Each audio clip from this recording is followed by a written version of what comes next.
नमस्कार, मैं हूं आशीष त्रिपाठी आपके साथ और दिन भर की खबरों पर नजर डालेंगे और शुरुआत करेंगे भोपाल से इस वक्त की बड़ी खबर का, जहां कांग्रेस की एक बड़ी बैठक, कांग्रेस विधायक दल की यह बैठक बुलाई गई है। जीतू पटवारी की अध्यक्षता में उमंग सिंघार, हेमंत कटारे मौजूद हैं। सरकार को घेरने की रणनीति पर चर्चा हो रही है।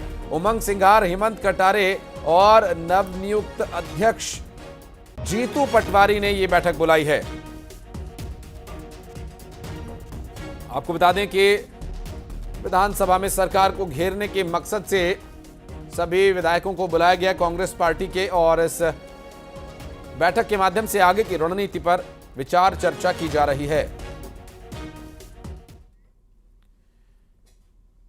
और सुकमा से एक बड़ी खबर आपको बता दें, नक्सलियों की काराना करतूत का मामला सामने आया। बीजेपी कार्यकर्ता की गाड़ी पर पथराव किया। बीजेपी कार्यकर्ता की गाड़ी के शीशे टूटे और कोटा से लगे सीमा पर गाड़ी को रोका गया। इरामपुरम ब्रिज के पास गाड़ियों को रोका गया। दरअसल माफ कीजिएगा, इरापुरम ब्रिज के पास गाड़ियों को रोककर गाड़ियों में आग लगाने की कोशिश तक की गई।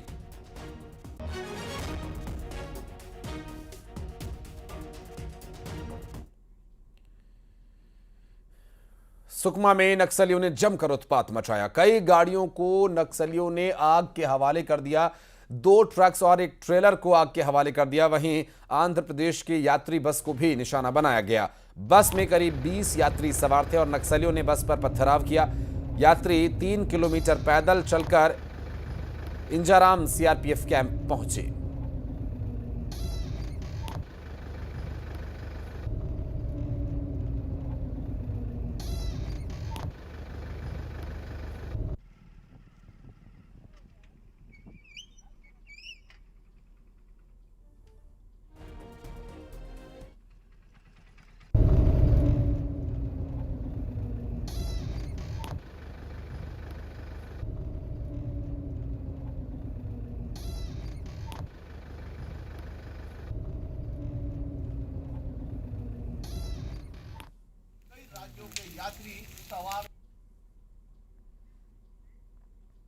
और बीजापुर से बड़ी खबर, नक्सलियों की करतूत, नेशनल हाईवे 63 को बंद कर दिया। सड़क पर पेड़ गिराकर नक्सलियों ने इस वारदात को अंजाम दिया और सड़क पर जाम लग गया है। सुरक्षा बलों ने सड़क को बहाल किया। थाना क्षेत्र जांगला का यह पूरा मामला।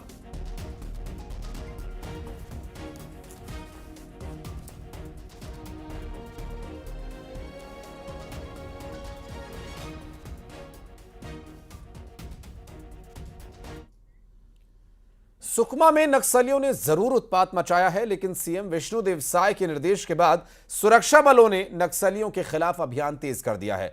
सुकमा में पुलिस ने नक्सलियों पर कड़ा प्रहार किया। एक रिपोर्ट।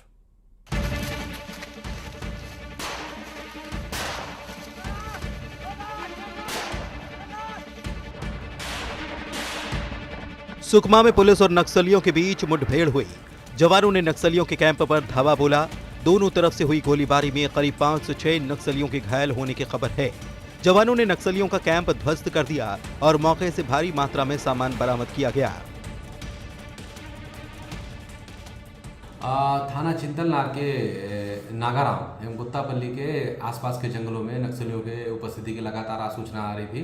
तो इसी आसूचना के आधार पर आदरणीय एसपी सर के मार्गदर्शन में कोबरा एवं डीआरजी की संयुक्त टीम ऑपरेशन पर निकली थी। ऑपरेशन के दौरान जिस इलाके में नक्सलवादी मौजूद थे, वहां पहुंचने पर नक्सल के संतरी के द्वारा जवानों के ऊपर फायरिंग की गई। जवानों ने जवाही कार्रवाई की। दोनों तरफ से काफ़ी देर तक गोलीबारी हुई। 5 से 6 नक्सली घायल हुए होंगे। ऑपरेशन पश्चात डीआरजी कोबरा की टीम सुरक्षित तरीके से कैंप की ओर रवाना हुई है। जिला सुकमा एवं दंतेवाड़ा के सीमावर्ती पूरे खिड़मे इलाका में आज पुलिस और नक्सली के बीच में मुठभेड़ हुई थी। मुठभेड़ के पश्चात अभी इलाके का सर्चिंग अभियान जारी है। जो प्राथमिक जानकारी मिला उसी अनुरूप कम से कम 3 से 4 माओवादी का गोली लगने की जानकारी प्राप्त हो रहा है। अभी सर्चिंग जारी, सर्चिंग के पश्चात और स्पष्ट जानकारी प्राप्त हो सकता है। नक्सलियों के खिलाफ हो रहे एक्शन को लेकर बीजेपी ने कहा कि बीजेपी की सरकार बनते ही नक्सलियों ने हमले तेज कर दिए हैं। कांग्रेस के जाने का असर नक्सलियों में साफ नजर आने लगा है। नक्सलियों ने जो अपने हमले तेज किए हैं, ये स्पष्ट रूप से हमारे आरोप को सिद्ध करता है और यह भी सिद्ध होता है कि कांग्रेस की सरकार जाने के बाद नक्सलियों में बौखलाहट आ गई है। और आपने देखा कि पिछले 15 दिनों में कई घटनाएं, नक्सली घटनाएं इस प्रदेश के अंदर में हुई। उस पर कांग्रेस का जो स्टैंड 5 साल नहीं रहा, और वो दिन भी याद है जब कांग्रेस की सरकार 2018 में आई, नक्सली यह कहते हुए पाए गए थे कि हमारी सरकार आई। मुख्यमंत्री विष्णुदेव साय के नक्सलियों के खिलाफ अभियान तेज करने के निर्देश के बाद बस्तर पुलिस ने नक्सलियों के खिलाफ ऑपरेशन लॉन्च करने के लिए रणनीति बनाई। एडीजी ने नारायणपुर में पुलिस अफसरों की बैठक ली। उन्होंने निर्देश देते हुए कहा कि पड़ोसी जिलों की पुलिस के साथ संयुक्त रूप से नक्सलियों के खिलाफ ऑपरेशन लॉन्च किया जाएगा। Bureau report, news 18 Madhya Pradesh, Chhattisgarh. और छत्तीसगढ़ के सीनियर आदिवासी नेता नंद कुमार साय ने कांग्रेस से इस्तीफा दे दिया है। उन्होंने विधानसभा चुनाव से पहले ही भारतीय जनता पार्टी छोड़ कांग्रेस ज्वाइन की थी और तब उन्होंने बीजेपी पर अनदेखी करने का आरोप लगाया था। विधानसभा चुनाव में कांग्रेस को हार का सामना करना पड़ा है। इसके बाद साय ने पार्टी छोड़ने का मन बना लिया था। कांग्रेस में शामिल होने के बाद साय तब सीएम रहे भूपेश बघेल के साथ कई कार्यक्रमों में दिखाई दिए। बताया ये जा रहा है कि साय के इस्तीफे से कांग्रेसी नेता भी अनजान थे।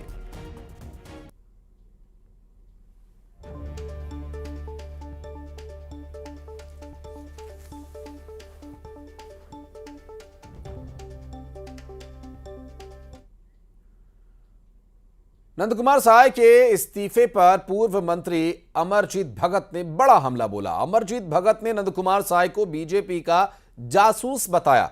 अमरजीत भगत ने कहा कि नंद कुमार साय बीजेपी के सीक्रेट प्लान के तहत कांग्रेस में आए थे। वैसे नंद कुमार साय जी बहुत सीनियर और सीजन्ड नेता हैं। कई मौके पर उन्होंने आदिवासी मुद्दे पर राजनीति से ऊपर उठ करके बात करी है। ठीक विधानसभा चुनाव से पहले कांग्रेस में आना और परिणाम विपरीत आने के बाद फिर इस्तीफा देना, ऐसा लगता है कि भारतीय जनता पार्टी किसी प्लान का हिस्सा था। मिशन 2023 के लिए इसको उपयोग किया गया और मिशन 2023 कंप्लीट होने के बाद मिशन 2024 के लिए फिर उन्होंने अगला कदम उठाया है। कौन लोग थे, मतलब आपको कौन बीजेपी से कौन? शीर्ष नेतृत्व बीजेपी का, माननीय प्रधानमंत्री जी, माननीय गृह मंत्री जी, जो भारतीय जनता पार्टी के रणनीतिकार है, उन्हीं का रणनीति का हिस्सा मुझे ऐसा लगता है। तो आपको लगता है कि कांग्रेस जो है वो बीजेपी की रणनीति में ट्रैप हो गई? अब तो परिणाम विपरीत आने के बाद इस प्रकार के कदम से ऐसा ही कयास लगाए जा रहे हैं। लेकिन सर, आपकी सरकार थी, आपका अपना इंटेलिजेंस होता है, पार्टी की अपने जो सूत्र होते हैं, तमाम तरह की चीजें होती है, एनालिसिस होती है, और उस समय तो आप लोगों ने ऐसा दिखाया था कि बड़ी जीत हुई है, नंद कुमार साय आ गए, मतलब मोर्चा ही आप लोगों ने जीत लिया, और भी लोग लाइन में लगे हुए हैं, बड़े बड़े बयान आ रहे थे, आप सभी के आ रहे थे। तो क्या लगता है कि फेलियर हुआ सब कुछ आप लोग? देखिए, जब नंद कुमार पटेल जी आए थे, नंद कुमार साय जी आए थे कांग्रेस में, तो हम लोगों ने भी स्वागत किया था। हम सोच रहे थे कि जो कदम उन्होंने उठाया है उसके पीछे कुछ सोच या उनका दीर्घकालीन कांग्रेस के प्रति उनके कार्यक्रम, उनके आइडियोलॉजी से प्रभावित होकर के आए हैं। लेकिन विपरीत परिणाम आने के बाद तुरंत इस प्रकार के कदम से ऐसा प्रतीत होता है कि जैसे भारतीय जनता पार्टी का कोई सीक्रेट प्लान 2023 था, जो कंप्लीट होने के बाद अगले प्लान 2024 के लिए इस प्रकार के कदम उठा रहे। और वहीं रायपुर में साय के इस्तीफे पर सीएम का जवाब आया। दरअसल सीएम ने कांग्रेस को डूबती नैया बताया और कहा कि सब छोड़ छोड़कर भाग रहे हैं, पार्टी वापसी का फैसला लेगी। सीएम का इस पर कहना है।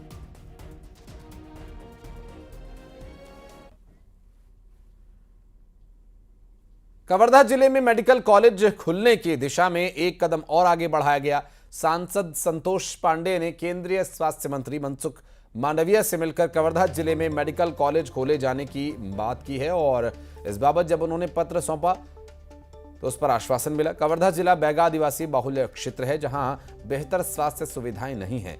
और दूसरे शहर जाने के लिए 120 से 150 किलोमीटर की दूरी तय करनी पड़ती है। इसे ध्यान में रखते हुए मेडिकल कॉलेज खोले जाने की मांग सालों से की जा रही है।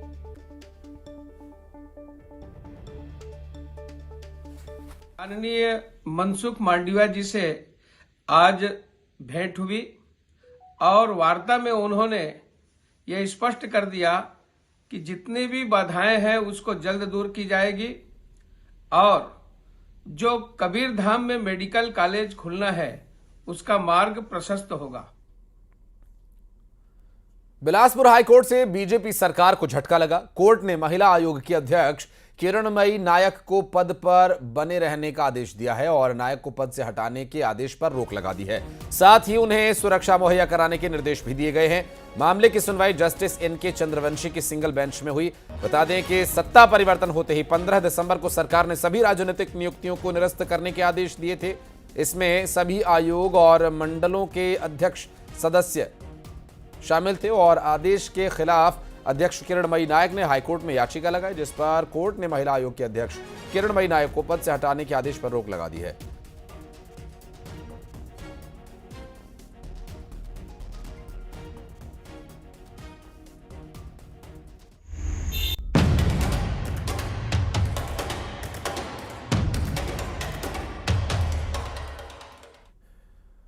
राज्यपाल ने अपने अभिभाषण में 18 लाख पीएम आवास गरीबों को देने को लेकर कहा, जिसको लेकर पूर्व मुख्यमंत्री भूपेश बघेल ने बीजेपी सरकार पर निशाना साधा, तो बीजेपी नेता और पूर्व मंत्री बृजमोहन अग्रवाल ने पलटवार किया।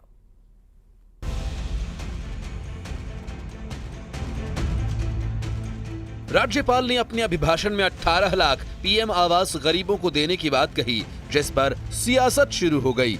पूर्व मुख्यमंत्री भूपेश बघेल ने सरकार की ओर से पेश किए गए अनुपूरक बजट पर भी सवाल उठाते हुए कहा कि बीजेपी ने राज्य में 18 लाख आवास बनाने की बात कही थी, लेकिन अनुपूरक बजट में भी ऐसी कोई चीज नहीं दिखाई दी। उन्होंने कहा कि भाजपा जिन वादों को लेकर जनता के बीच गई, सरकार बनने के बाद उस दिशा में कदम बढ़ाती हुई नहीं दिख रही है। 18 लाख आवास की बात करते हैं, लेकिन वो राशि दिखाई पड़ नहीं रही है, क्योंकि पिछले समय जो 7.5 लाख आवास की पहली किस्त हम लोगों ने दिया था, करीब 1700-1800 करोड़ रुपया, वही इसी राशि का उल्लेख है। इसका मतलब ये है कि या तो वो नए लोगों को देंगे या फिर वो जो पहले किस्त मिल चुका है उन्हीं को दूसरा किस्त देंगे। वहीं बीजेपी नेता बृजमोहन अग्रवाल ने पलटवार करते हुए कहा कि पीएम आवास के वादे सहित पीएम मोदी की दी गई सारी गारंटी को छत्तीसगढ़ में बीजेपी की सरकार पूरा करेगी। बीजेपी की सरकार जनहितैषी सरकार है। आज जो बजट आया है, उस बजट में जो मोदी जी की गारंटी है, मातृ वंदन योजना के लिए पैसा रखा गया है, प्रधानमंत्री आवास के लिए पैसा रखा गया है, धान के लिए जो धान 21 क्विंटल 3100 रुपए में खरीदने की बात है उसके लिए पैसा रखा गया है। मुझे लगता है ये तो पहली सरकार है जो बनते ही साथ जो मोदी जी की गारंटी जो वादे किए हैं, और उनके लिए जब मुख्य बजट आएगा तो आप देखिएगा कांग्रेस के लोग तो जमीन पर लौटने लगेंगे।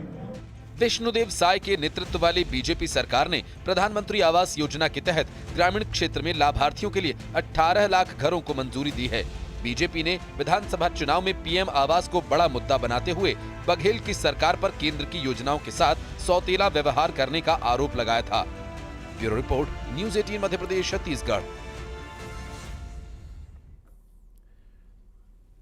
और राजधानी रायपुर में दिनदहाड़े फायरिंग से दहशत फैलाई गई। एक शख्स ने व्यापारी को गोली मार दी, जिससे कानून व्यवस्था पर अब सवाल उठ रहे हैं। वहीं कांग्रेस ने अपराधियों के प्रदेश में बेलगाम होने का आरोप लगाया है।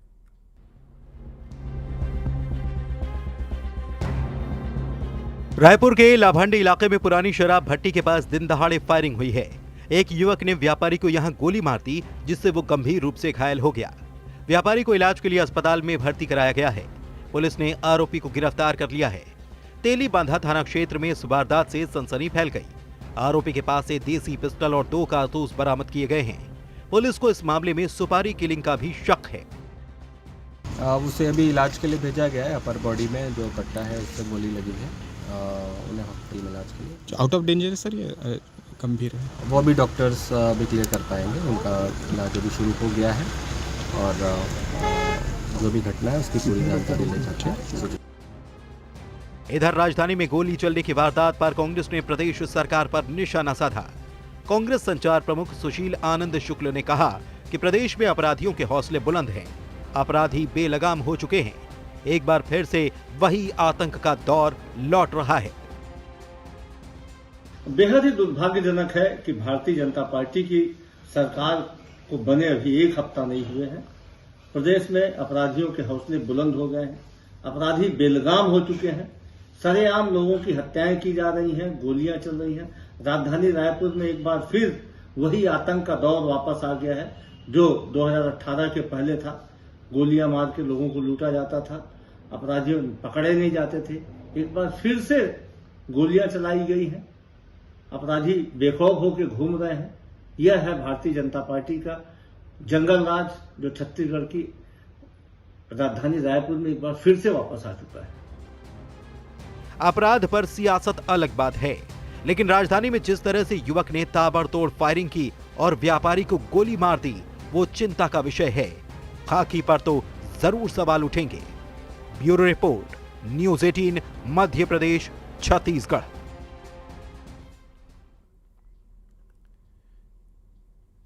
रायपुर में एम्बुलेंस से गांजे की तस्करी हो रही थी, जिसे पुलिस ने पकड़ा और एक शख्स को गिरफ्तार करते हुए पुलिस ने 36 लाख रुपए का गांजा जब्त किया। आमानाका पुलिस ने यह कार्रवाई की। पकड़ा गया आरोपी सारंगढ़ जिले का रहने वाला बताया जा रहा है।